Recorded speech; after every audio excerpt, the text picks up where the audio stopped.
بسم الله الرحمن الرحيم عيد وناكسن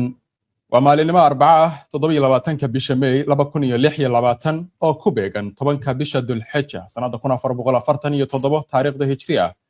كسو دوادا برامج كا وراركا مانتاي أو مانتا قبي هامبا أنو كو إيغينو فلانغاين كسابسان وكما هالكا قف إلا شيغي إنو مسؤول كيهي دقال كإيران إسلاماركاسين مدة وكشقيني سيدي مرؤون لو ويرر لها إيران madhaba in qorshahan uu soo tixnaa ilaa 1983 mihirgelin doontateeda kale xabad joojin mise dhici kartaa inuu dhaqan galo heshiis ay gaaraan Mareykanka iyo Iiraan maxaase keenay in lagu guuldareysto hadafyadii laga lahaa dagaalkan dhammaan macluumaadkan ayaan ku eegi doonaa barnaamijka wararka maanta soo dhawaada daawadayaal mar kale si aad u hesho wararka barnaamijyada iyo macluumaadka aynu halkan idinkugu soo gudbinayno haddii aad ku cusub tahay baraheena bulshada ama aadan horay ugu xirnayn ku soo biir wana ku mahadsantihiin daawashada barnaamijka Mawlid Xaaji Cabdi oo barnaamijka ila falanqeynaya ayaa qadka ku jira Mawlid ciid wanaagsan marka hore waxa aan noogu bilowdaa inta badan waxa la isweydiinayaa ayay tahay maskaxda ka dambeysay dagaalkan in uu qarxo Iiraan iyo Mareykanka iyo Israa'iil oo isku dhinaca u dhaxeeya ila qorsheynay maxamed ciid mubarak adiga iyo dhammaan howlwadanada HBN iyo sidoo kale dhammaan asxaabta ku xiran bogagga kala duwan ee HBN iyo guud ahaan dadka Soomaaliyeed iyo dhammaanba muslimiinta horta arrintan marka laga hadlayo waqti dheer bay u baahan tahay oo barnaamijka waxa laga yaabaa su'aashan jawaabteeda kaliya inay qaadato laakiin haddii aan soo koobo dagaalkan waxaa lagu eedeeyaa ra'iisul wasaaraha Israa'iil Benjamin Netanyahu in maskaxdiisa ay ka soo maaxatay dhammaanba hadafyadii dagaalkan lagu galay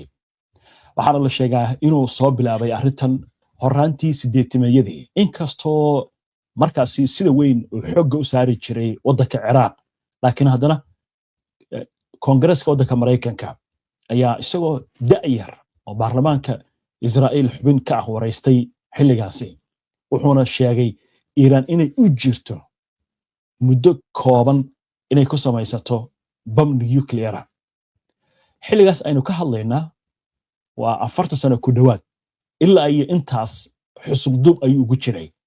in Iiraan la weeraro arrintu arrin ku salaysan xagga jiritaanka cid walbaba waayo Iiraan waxay aaminsan tahay Israa'iil inaysan jirin gabi ahaanba oo mas'uuliyiinta Iiraan kuwii dhintay iyo kuwa noolba intuba waxay ku hanjabaan inay qariirada adduunka ka masixi doonaan Israa'iil oo aysan aqoonsanayn sidaas si lamid ah Israa'iil iyaduna waxay qabtaa aragti ah inta nidaamka kacaanka islaamiga ee Iiraan uu jiro in gobolkan oo idil uusan xasiloonin noqon doonin isla markaasna ay tahay oo si hadalka u dhigaan in maska madaxa laga dilaayo madaxa laga jaro si hadalka u dhigaan oo ay u jeedaan Iiraan in laga takhaluso dhinacaas markaad ka eegto waa dagaal hadaf waa dagaal jiritaan laakiin maskaxda iyo alifaada dagaalkan iyo ka shaqayntiisa ma ahan oo kaliya arrin qarsoon oo qubarada ay sheegto xitaa madaxdii Mareykanka qaar ka mid ah ayaa qiraya waxa ka mid ah madaxweynihii hore ee Mareykanka Barack Obama oo laba xilli ku guuleystay aqalka cad wuxuu si cad u sheegay waliba arrintan waxay soo baxday toddobaadyo ka hor in isaga quddiisa Netanyahu isku dayo inuu ku riixo dagaalka in lagu qaado Iiraan waliba wuxuu yiri wax cusub ma ahayn buu yiri wixii uu aniga ii sheegay buu yiri 10 sano ka hor dhowr 10 sano ka hor ayuu haddana u sheegay buu yiri Donald Trump wuuna ku riixay buu yiri dagaalka inuu galo meel dambe oo loo laabtaa ma jirto haddii madaxweynihii Mareykanka uu hadalkan leeyahay oo caddaynaya arrintan marqaatiga ugu filan way arrintan laga heli karaa way jiraan qorayaal kala duwan Israa'iil haddii ay noqon lahayd Gideon Levy oo kale haddii ay ahaan lahayd qubarada Mareykanka Professor Sachs oo kale Iiraaniyiinta Professor Mohammed Marindi oo kale qubaradana Carabta Mohammed Mustafa oo kale arrintaas way qabaan dhammaantoodba laakiin waxaan ka soo qaadan karnaa ubuucda hadalkan uu jeediyay madaxweynihii hore ee Mareykanka Barack Obama oo ku eedeynayo Netanyahu inuu yahay ninka ka dambeeyay arrintan marka waxa la yiraahdaa dagaalkan waa dagaal Netanyahu uu soo alifay muddo dheerna uu ka shaqeynayay waxayna ku salaysantaa arrintan nuclearka ma ahan oo kaliya dagaalkan dhacay sanadkii hore iyo kii 40 maalmood socday iyo xiisadan colaadada imika taagan arrintan waxay kaloo soo jirtay muddo dheer heer waxay gaartay gudaha xarumaha nuclearka Iran howlgalo ay ka fuliyaan sirdoonka Israa'iil waxay kaloo gaartay xitaa in laga takhaluso qaar ka mid ah saynisyahanadii Iran u qaabilsanaa samaynta barnaamijyada uraniumka iyo nuclearka waxay kaloo gaartay xitaa xarunta mid ka mid ah xarumaha nuclearka lagu farsameeyo ee Iran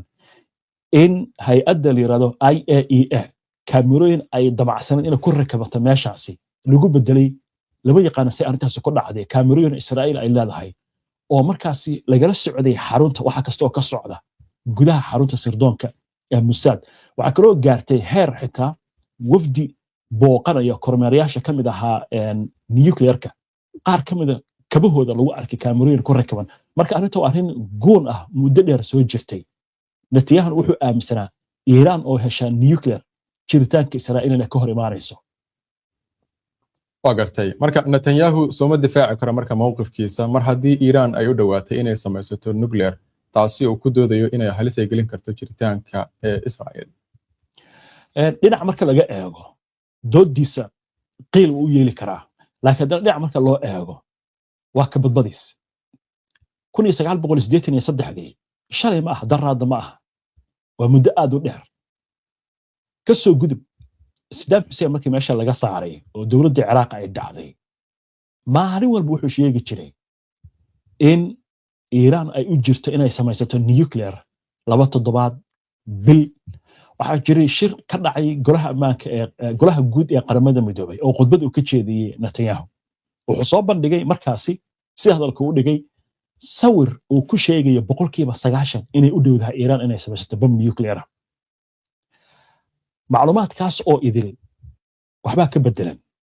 Iran haddii ay haysato nuclear ama ay ku dhowdahay markii la weeraray 2025 sanadkii hore dagaalkii socday 13 maalmood ayay samaysan lahayd waxa la weeraray haddana bishii February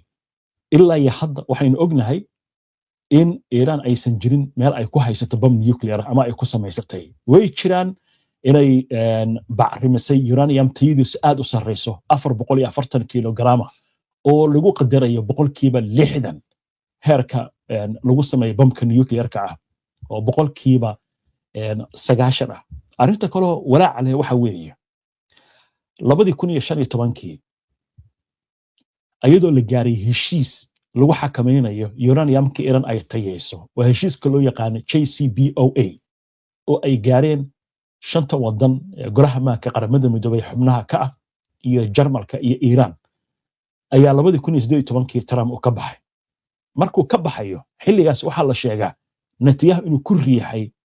Donald Trump inuu ka baxay heshiiskaasi waa 2018 Iran markaas lugtay furtay waayo heshiiskani wuxuu ahaa caqabadii Iran hortaagneyd inaysan ka badin uraniumka ay tayeynaysay 3.67 laakiin hadda waxay gaarsiisay 60% dhinacaas marka laga eego haddii Iran lagu hayay 3.67 oo xarumaheeda la kormeerayay oo kaamirooyin lagu rakabay maxay tahay sababta Netanyahu ugu qasbay Trump inuu ka baxo waa su'aal la isweydiinayo dad badan waxay leeyihiin marka heshiiska laftigiisa inuu xakameeyo Iran Netanyahu dan uguma jirin waayo wuxuu suuq geynayay Iran nuclear ayay samaysanaysaa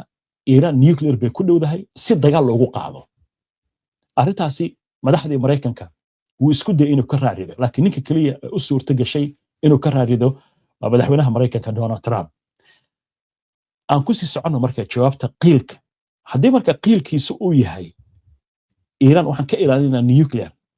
waxay ku habboonayd in lagu hayo Iran 3.67 inaysan ka badin oo lagu kormeerayay la isma weydiin Israa'iil inay haysato nuclear waliba nooca istiraatiijiga inay haysato oo ay ka shaqaysay muddo dheerna ka shaqaynaysay oo ilaa iyo hadda cid ka mid ah wadamada iyo dawladaha reer galbeedka Mareykanka ugu horeeyo aysan qiran waxna aysan ka qaban waxa su'aal arrintaas ku la xiriirtay la weydiiyay Rafael Grossi agaasimaha hay'adda IAEA waxa la weydiiyay waraysi baa la yeeshay telefishinka Al Jazeera waxa la yiri maxay ku dhacday baa la yiri in Iran lagu riixo in la kormeero nuclearkeeda laakiin Israa'iil aan ilaa iyo hadda cidna wax ka qaban oo aysan kormeerin su'aal shaas wuxuu kaga jawaabay jawaab la yaab leh wuxuu yiri haddii qof gurigaaga kugu casuumay albaabkiisa waad garaacaysaa laakiin qof aan kugu casuumin gurigiisa albaabkiisa ma garaaci kartid maxaa ula jeedaa baa la yiri wuxuu yiri Iran waxay saxiixday NPT heshiiska la yiraahdo heshiiskaas marka waa in lagu kormeeraa lala socdaa la ogaadaa meeshay marsiinayso uraniumkeeda laakiin Israa'iil heshiiskaasi NPT qayb kama aha marka wuxuu yiri uma heli karnaa fursad inaan ku kormeerno inaan u tagno inaan wax ka qabanno dhinaca kalena Iran waxa lagu hayaa cadaadiskaas oo xitaa waxay leedahay anigu waxaan ka faa'iideysanayaa uraniumkan arrimaha tamarta korontada iyo warshadaha iyo arrimaha caynkaasi oo kala marka arrintu waa arrin dhinac marka laga eego Netanyahu qil usan u heli karin inaba haba yaraatee inuu yiraahdo Israa'iil waxa ay halis ku ah Iran iyo jiritaankeeda iyo bombka nuclear-ka ay samaysanayso meeshan waxa ku sii jirta fadwo ilaa hadda taagan oo uu bixiyay hogaamiyihii hore ee Iran Ayatollah Ali Khamenei oo uu yiri inaba haba yaraatee ma samaysan doono wax nuclear ah sabab la xiriira shariicada islaamka maadaama diinta islaamka aysan ogolayn dadka bini'aadamka in la laayo ama la gumaado hubkan waxaan u cuskanaynaa buu yiri shariicada islaamka mana doonin inaan samaysano fadwadaas markii meesha way ku jirtay 20 sano ay jirtaa laakiin lama tixgelin dagaalkiina waa dhacay sida muuqata waa gartay marka sidee ayuu uga raariday inuu Trump uga dhaadhiciyo in weerar uu ku qaado Iran balse uu ku guuldareystay in madaxdii hore ee Mareykanka uu ka raariday ayagana horta madaxdii hore ma jiro madaxweyne Mareykan ah oo ku dhiiriday dagaal in la galo Iran arrintan waa arrin soo taxanayd ilaa iyo 1900 iyo 79kii markii uu curtay gacanka islaamiga ah arrintu marka waa arrin goon ah ilaa iyo madaxweyne Reagan madaxweynayaashii ka dambeeyay labadii Bush ee is dhashay Bill Clinton Barack Obama Joe Biden cid walba uu isku dayay Netanyahu ama Israa'iil uu isku dayday inay ka dhaadhiciso in Iran la weeraro dhowr arrimood ayaa meeshaas marka ku jira sababta ay ugu suurta gashay Donald Trump in laga dhaadhiciyo arrinta Netanyahu ay ugu suurta gashay horta waa mare Trump isaga afkiisa wuxuu ka qiray inuu yahay saaxiibkii ugu weynaa ee aqalka cad fariista Israa'iil waxa kaloo dhacday dhowr dhacdo oo waaweyn oo arrimaha bariga dhaxana la xiriira waa midda koowaad magaalada Qudus ee barakaysan ee la haysto ma jirin madaxweyne Mareykan oo ku dhiiriday inuu u soo raro safaaradda Israa'iil ilaa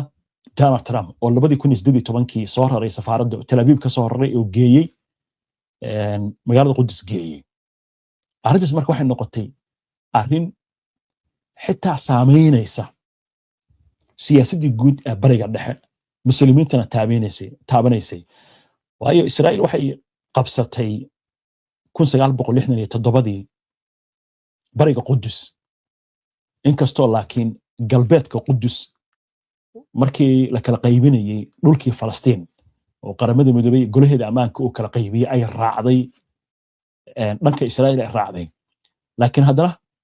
caasimadda ayay ka dhigatay Israa'iil meesha la yiraahdo magaalada Qudus arrinta marka waxay ahayd diblomaasiyaddan dhaawac weyn bay ku ahayd qiyamka dadka muslimiintana waxay ku ahayd darbaha culus bay ku ahayd wadamada muslimiintana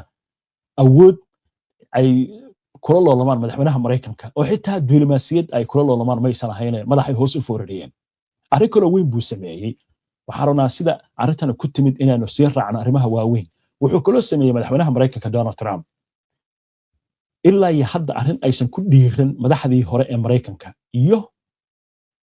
wadamada reer galbeedka buuraleyda Golan ee Israa'iil ay ka qabsatay Suuriya ayuu wuxuu u aqoonsaday dhul Israa'iil ay leedahay waxa arrintaas aad uga shaqeeyay haweeney aad u taageerta xisbiga jamhuuriga iyo saygeeda oo asalkooda Yahuud yahay Yahuudda Mareykanka ayaa ka shaqeeyay waxayna u ballan qaadeen lacag badan ma ahan $1 milyan in safaaraddan uu ku wareejiyo magaalada qudus madaxweyne Trump haddii la doorto ololihiisa doorashada ku taageeran $1 milyan. waxay kaloo yiraahdeen haddii aad u aqoonsato buuraleyda Golan dhul Israa'iilna oo ku taageerayna xilligaas waxyaalaha la isweydiiyay waxaa ka mid ahaa wadamadan carabta oo halka trilyan siinaya Trump ma yiraahdaan 5 trilyan oo heshiisan iyo maalgelin ku siinayna ka laabo mowqifkaas kuma dhiiran. waxaynu la soconnaa bishii May sanadkii hore waa sanadkii hore bishan oo kale lacag ku dhow 5 trilyan ayuu ka qaatay Donald Trump Sacuudiga Qatar iyo Imaaraadka Carabta kadib markii heshiisi waaweyn uu la galay. waxaan u maleynayaa ku dheeraada qaybtaas laakiin aan u daadego sababta uga raariday waxyaalahaas horta buu ku soo guuleystay Netanyahu inuu ka raarido hadaf marka waxaa jiray Trump uu watay oo Iran uu kala ahaa arrinta shidaalka inuu gacanta ku dhigo Shiinahan uu gacanta ku dhigo ilaan Shiinaha hadda waynu ognahay maantay dhaqaalihiisa meeshuu marayo iyo kobca ciidanka Mareykanka aad buu uga sareeyaa haddii markaa Venezuela gacanta lagu dhigay oo Mareykanka uu qabsaday bishii January madaxweynihiina laga soo qabtay shirkadihii Mareykanka hadda gacanta ay ku hayaan macnaheedu waxa weeyaan waa wadankii saddexaad oo Shiinuhu shidaalka ka heli jiray wadankii labaad iyo wadankii koowaad oo Sacuudiga iyo Iran ahna haddii dagaalku uu dhaco oo Iran gacanta lagu dhigo macnaheedu waxa weeye Shiinaha aniga ayaa lagu dhigaya si kale haddii loo dhigo ama jilbaha dhulka loo dhigaya macnaheedu waxay noqon lahayd in Shiinuhu uu toos u hoostaga Mareykanka hadafkaas marka Trump ma la tusay mise isagaa watay waa hadaf taas dood bay u baahan tahay in laga galo arrinta marka isagoo wata ayaa dhinaca kale waxaa la karkariyay marka in ay sahlan tahay in meesha laga saaro nidaamka gacanka islaamiga Trump marka gudaha Mareykanka wuxuu ka noqon lahaa haliyey haddii Ayatollah Ali Khamenei intii la dilo Iran ay is dhiibto wuxuu dhihi lahaa bal eega 1979kii ilaa iyo maantay madaxweyne Mareykan oo ku dhiirada ma jirin waxa anigu aan ku dhiiraday wixii safaaradeena lagu qabsaday muwaadiniinta Mareykanka lagu qabsaday gobolka bariga dhexe Iran qalqalka ay ku gelisay danaheena Mareykanka hadaynu nahay wadamadii xulafadana la ahaa ay qalqal u gelisay shidaalkeennii iyo dhaqaalaha aynu ka helnay wadamada khaliijka halista u gelisay ana soo afjaray hadafkaasna wuu lahaa nin faan jecel way la yiraahdaa dadka ku eedeeyay madaxweynaha Mareykanka Donald Trump taasna waxay ka mid ahayd qayb waxaasoo marka isbiirsaday oo waxa kale oo jirta arrin kale oo lagu daray oo lagu eedeynayo oo ah kiisaskan lagu haysto Epstein files yiraahdo madaxweynaha Mareykanka Donald Trump in lagu iimaalay ay ayaduna jirta inkastoo isagu uu leeyahay anigu wax eedahaas ma lihi shughul ku melihi oo iska fogeynayo laakiin waxa la yiraahdaa waa la isku xira dad baa isku xira wax leeyahay marka arrinta waa arrin lagu iimaalayo oo ninkan arrimahan ka dambeeyay ganacsadaha ahayo xabsiga ku dhintay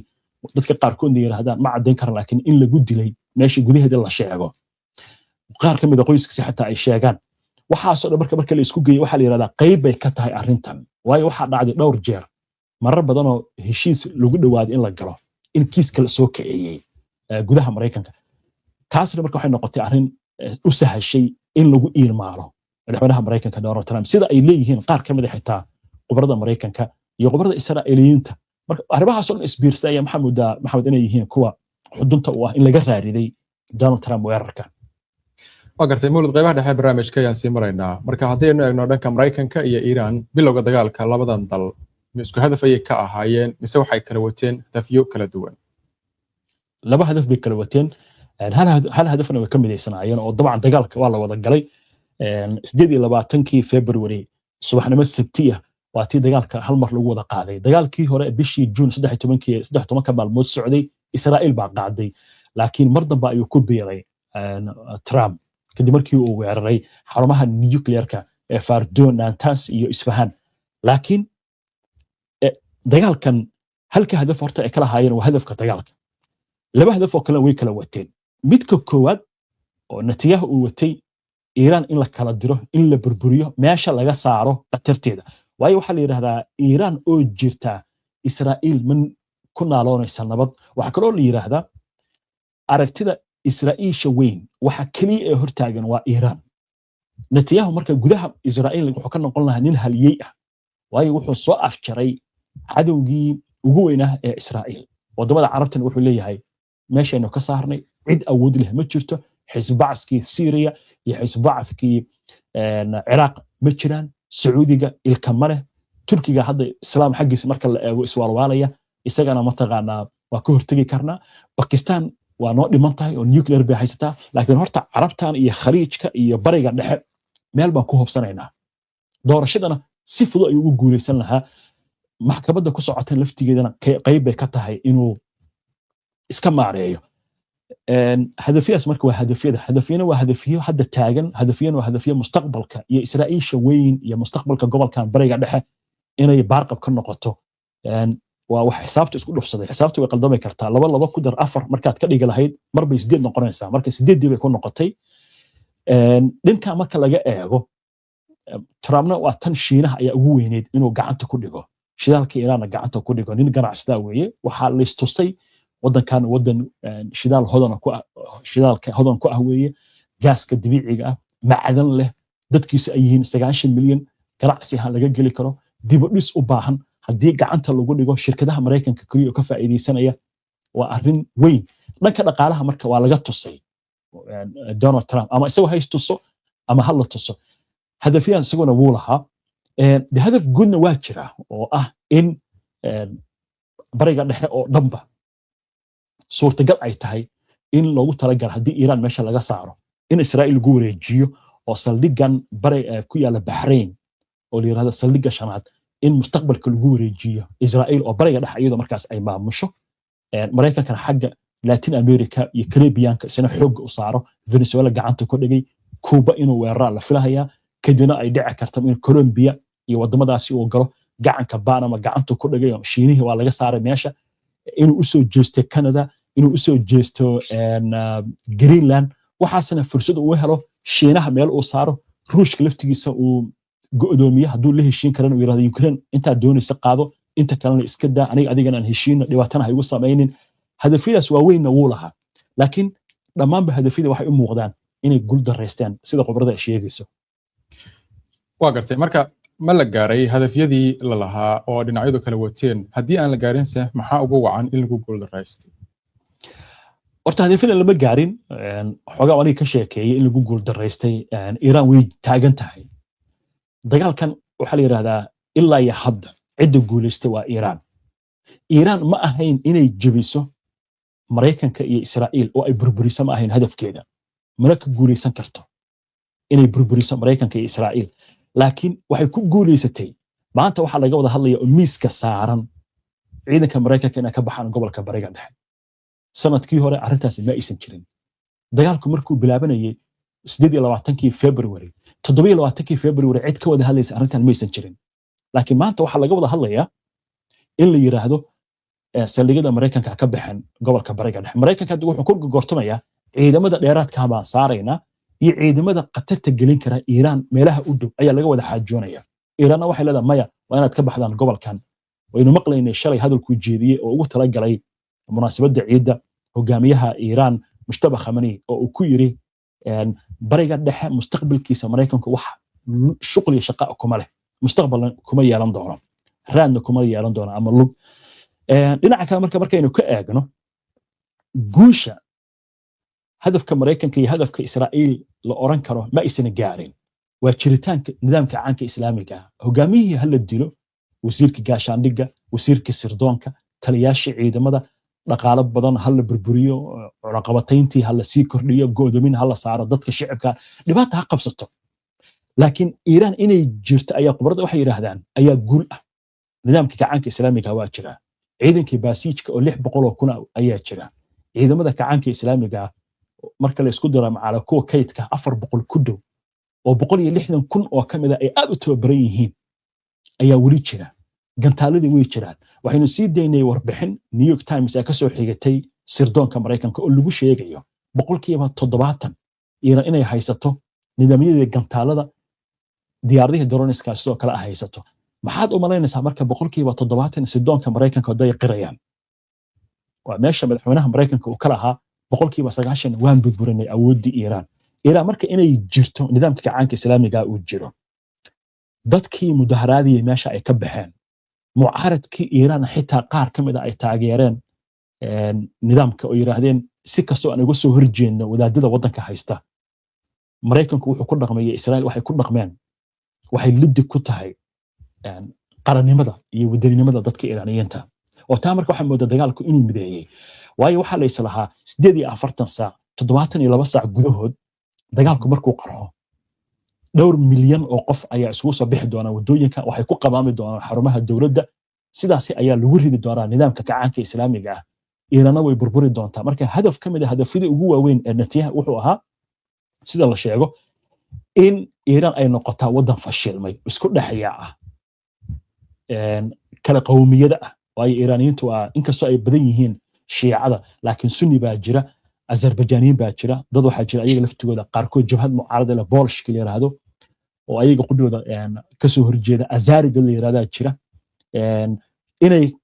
kurdiyiintii baa jira in qabiil iyo qowmiyad iyo madhabo loo kala baxo wadanka uu noqdo wadan fawda ah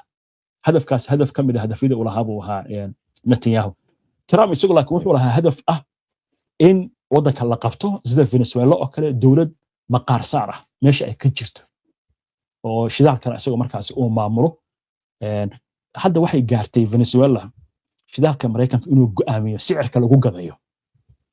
lacagta lagu gadana inay soo marto bangiyada Mareykanka ay ku soo dhacdo waa sida Ciraaq oo kale ilaa iyo hadda lacagta Ciraaq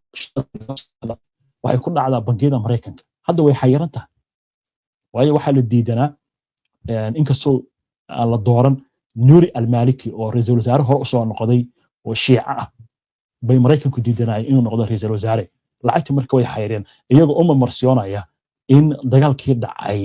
dawladda aysan waxba ka qaban kooxaha maleeshiyaadka ee shiicada marka hadafyadii ay lahaayeen Mareykanka iyo Israa'iil kuma aysan guulaysan laakiin Iiraan hadafkeeda way gaartay oo muxuu hadafkeeda muxuu ahaa inay cageheeda ku taagnaato dhaawac kasta ha soo gaaro qasaare kasta ha soo gaaro laakiin cageheeda way ku taagan tahay ilaa iyo maanta taas marka waxa la oran karaa hadafka guusha cidda gaartay waa Iiraan waayahay aan dul istaagna Mawlid Lebanon qasa iyo Iiraan mar kale ma isku xiran yihiin dagaalada ka socda dagaalada horta dhinaca way iskaga xiran yihiin waayo hadda xabajoojinta waxaaba muhiim uga ah Iiraan qodobada ugu muhiimsan ka ah in la ogolaado dagaalka la joojiyo inkastoo hadda Netanyahu dagaalkii uu sii kordhiyay oo ciidamo dheeraad ah uu dalbaday Trump uu ka raariday in loo siiyo xorriyad inuu qaadi karo xilligu doono weerar laakiin qodob ka mid ah qodobada weeyaan marka dagaalku horta waa isku xiran yahay waayo labadii bishii March dagaalka oo socda 2 maalmood ayay soo gashay Hezbollah dagaalka Israa'iilna dhibaato weyn ayay u geysatay ma ahan oo kaliya dadka kumaanka kun gaaraya ee waqooyiga Israa'iil ka qaxay waxay daaliyeen Hezbollah bacdama ay u dhow yihiin Iiraan uga dhow yihiin Israa'iil nidaamyada difaaca Israa'iil waa sababta keentay in nidaamyada difaaca ee Iiraan ay ka gudbaan waxaan u jeedaa gantaalada Iiraan ay ka gudbaan nidaamyada difaaca ee Israa'iil marka qayb weyn ayay dhaawaca Israa'iil gaaray Hezbollah ka noqotay sidaas way marka sababta xabadka u garaacaysa laakiin Mareykanka wuxuu wadaa qorshe ah in la kala saaro isagoo u daneynaya Israa'iil xabajoojinta Lebanon iyo xabajoojinta Israa'iil waayo hadda waxa la hadlayaa dawladda waddanka Lebanon waxa xitaa mustaqbalka qorshaha ku jirta inay ku kulmaan Washington inkastoo Hezbollah arintaas ay ka digtay oo ay leedahay wax kulan ma yeelan karaan Joseph Aoun iyo Netanyahu shiisna ma imaan karo inta Israa'iil ay haysato taaka kamid ah koonfurta waddanka Lebanon dhinacaas marka waa iskaga xiran yahay xaggan Gaza Israa'iil Iiraan kuma aysan xirin xabajoojinta laakiin mar kasta eray way isticmaashaa oo ah dhammaan furimaha marka haddii mustaqbalka heshiis weyn uu yimaado meesha uu ka baxo Netanyahu oo Iiraan iyo Mareykanka si un isku fahmaan oo aragtidan Trump iyo Netanyahu isku fahamsan yihiin meesha ay ka baxdo oo Trump intuu isgarto sida qobarada ay sheegayso gobolkan hadduu nabad la doonayo Netanyahu meesha laga saaro xukuumad cusub ay timaado Falastiiniinta laga shaqeeyo dawlad inay yeeshaan Lebanon la xaliyo arinteeda gobolkan la xaliyo inkastoo aysan isku hadaf noqon karin ba Israa'iil iyo waxaan u jeedaa Iiraan iyo Mareykanka laakiin haddana dad ba arintaas ka hadlaya waxay leeyihiin waa wax imaan kara markaas way soo geli kartaa Falastiin laakiin qorshahan hadda socda kuma jirto arintaasi waa dhici kartaa Trump inuu hadda isagoo wataba hadaf kale oo ah Iiraan xitaa in ay ku soo biirto wax ugu yeeray heshiiska Abraham oo si cad buu u sheegay wuxuu yiri waxaan rajaynaynaa Iiraan inay ku soo biirto heshiiska Abraham mar u malaynaya Iran inay xitaa kamaysan jawaabin hadalka Trump ka soo yeeray waayo waxba kamaysan soo qaadin marka siba iskugu xiran yihiin dagaaladan marka dhinac laga eego wagartay gabagabada ayaan ku dhownahay Mawlid wuxuu yahay hadafka ugu weyn ee Israa'iil ay ka leedahay dagaaladan ay ka wado gobolka Bariga Dhexe horta qaar kamid ah waa ka soo sheekeen laakiin si kooban hadafka ugu weyn wuxuu yahay xukuumadan hadda Netanyahu 2022 markii meesha ay timid Netanyahu wuxuu xisbigiisa ma maamuli karo Israa'iil Likud kala bar ma leh baarlamaanka Israa'iil hadda doonaysa inaad maamushid waa inaad haysataa 120 kursi 61 kamid ah isagoo waxa marinaya 34 kursi inuu ku leeyahay Likud xisbigiisa marka xisbiye wuxuu u yeertay isbahaysi oo la samaystay xagjir oo aad u mayal adag xisbiga Smotrich uu hogaamiyo xisbiga Itamar Ben-Gvir uu hogaamiyo iyo xisbiye yar oo diimeed xisbiyaas ayuu horta meesha ku joogaa hadafka marka waxa kamid ah in la abuuro Israa'iisha weyn waxaana toos u qariba wasiirka maaliyadda Bezalel Smotrich ciidanka Israa'iil qaar kamid ah tuuta ay wataan waxa garabka kaga dhagan Israa'iisha weyn qariiradeeda marka hadaf wuu jira ah in Israa'iisha weyn la sameeyo hadda waxaaba jira war sheegaya iyo eedeymo sheegaya ujeedada dagaalka Iran loo qaadayba qayb inay ka tahay in lagu mashquulo oo Israa'iil ay dhul horna ka sii qabsato Lebanon iyo Gaza hadda Lebanon waynu arkaynaa warkan waxa ugu dambeeyay shalay aynu sheegnay ilaa iyo xalay magaalada Nabatih inayna dadku ay ka bixin meelaha qaarkood calankii bay ka sureen guriyihina way baabi'inayaan binti Jubaylo ayaa kamid ah dhankan Gaza waxa la sheegay hadda inay 59% gaareen marka Gaza intay ka haystaan xabajujinta markii ay dhacaysana 52% ayay haysteen marka waxa la yiraahdaa inta lagu mashquulsan yahay dagaalkaasi dhankan daanta galbeedna oo la haystana Israa'iil waxay ka wadaa isbalaarin iyo deegaameyn cusub dhankan Gaza isbalaarin bay ka wadaa koonfurta Lebanon waxay ka wadaa isbalaarin haddii marka xabajujinta ay dhacdo oo la dagaalka la joojiyo Israa'iil qasaare kuma qabto dhul bay qabsatay dheeraad ah haddii ay noqon lahayd daanta galbeed haddii ay noqon lahayd Lebanon iyo haddii ay noqon lahayd Gaza waayo xabajujin baa dhacday haddii marka halkaas ay arrintu ku ekaato oo aan laga wada hadlaynba ka bax dhulkii laakiin laga hadlayo xabajujin waa arrin yaab leh dhinac marka laga eego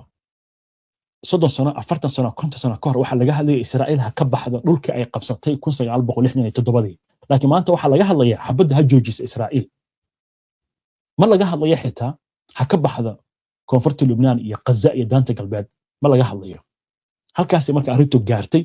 waana hadafkii uu dabacsanaa Netanyahu marka qayb kamid ah hadafadiisii isbalaarinta oo kala ahaa inuu gaaray baa muddo laakiin dhaawac ha gaaro xanuun ha gaaro Israa'iil hal tijaabiyo oo dagaalkii 7 Oktoobar lagu tijaabiyay awoodeedii waxaas oo dhan ha taagnaadeen ciidan la'aan iyo dhibaataha ka jirta gudaheeda bulshadii oo kala qaybsan dad badan oo qaxay oo ka baxay Israa'iil dadkii soo haajiri jiray dib u haajiraya waxaas way jiraan laakiin marka dhinac laga eego meelaha qaarkood faa'iido ka gaartay wagartay ugu dambeyntii Mawlid maxay xaaladahan ku dambeyn karaan waa arrin runtii aad iyo aad u adag in la saadaaliyo meelo badan oo khibrada waxay leedahay arrintan nabad ma aha nabadna ma dhici doonto ilaa bariga dhexe Iran ay u taliso oo ay u harto u talisa ma inay wada qabsato haddii Mareykanka meesha daciifa awoodiisa ay ka baxdo waxay noqon kartaa Iran marka hadafkeeda inay gaartay hadduu ka baxo Kuwait haddii uu ka baxo Iraq haddii uu ka baxo Bahrain wasiliig ugu weyn uguna muhiimsan meelaha laga dooday inuu ka baxo haddii uu ka baxo Qatar haddii uu ka baxo Imaaraadka Sacuudiga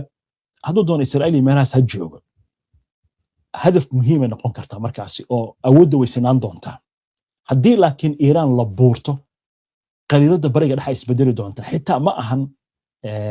bariga dhexe oo kaliya xitaa bariga Afrika laga yaabo inuu isbedelo Soomaalida xitaa inay saameyso arrintan laga yaabaa Yemen inay saameyso laga yaabaa Shiinaha saameyn doonta Ruushka saameyn doonta waayo Shiinaha waxaynu ognahay inuu dhisayo wado weyn oo muhiim ah Iran qayb ay ka tahay dhaqaalihiisa ay saameynaysaa dagaalka marka waa dagaal laga yaabo inuu xitaa isku bedelo dagaal ballaaran oo dhinacyo kala duwan ay ka qayb galaan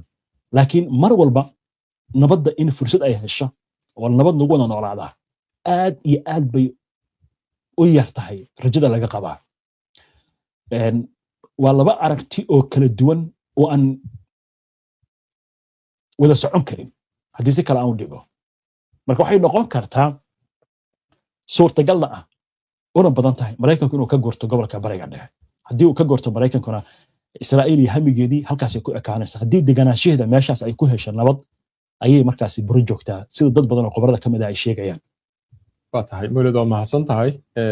daawadayaal barnaamijkii wararka maantana intaas ayaan kusoo gabagabaynaynaa oo aan falanqayntan gaarka ah ku eegaynay waa inoo kulan dambe ciid wanaagsan haddii aad ka cusub tahay baraheena bulshada amaadan horey ugu xirnayna kusoo biir nabadgelyo